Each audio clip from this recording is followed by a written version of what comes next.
最近这一个月我一直在思考一个问题啊，就是怎么增加这个直播间声音的真实度，以及解决平台对声音的这个进一步解决这个平台对声音的这个声纹匹配，还有就是怎么样去增加这个声音和用户的这个互动率，让平台认为，这个无人直播间也是跟用户有互动的，能读出用户的名字啊这些信息。所以我开发了2个功能啊，就这一个视频我们先介绍这个其中第一个功能。你们可以看啊，这个叫做加环境背景音这个功能，你可以听听看这个环境音是什么样子。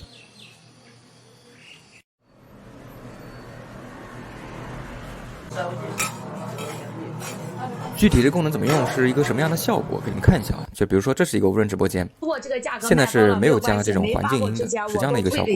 行不行？闭眼入酒精的宝贝，酒精的吃起来更划算，全家吃起来更过瘾。然后这时候我们加一下这个背景音，大家再听一下这个效果。如果这个价格卖高了没有关系，没发过之前我都会给您，行不行？闭眼入酒精的宝贝，酒精。再比如这样的一个厨房的环境下，家人们，你拍在老弟直播间，你拍到就是赚到，家人们。最后一单的一个福利啊，你领到就是赚到。今天在老弟直播间69块钱的一个价格，你拍一支，我再给你加送1整支，好不好？我们再听一下加上环境音的一个效果。家人们，你拍在老弟直播间，你拍到就是赚到，家人们。最后一单的一个福利啊，你领到就是赚到。今天在老弟直播间69块钱的一个价格，你拍一支，我再给你加送1整支，好不好？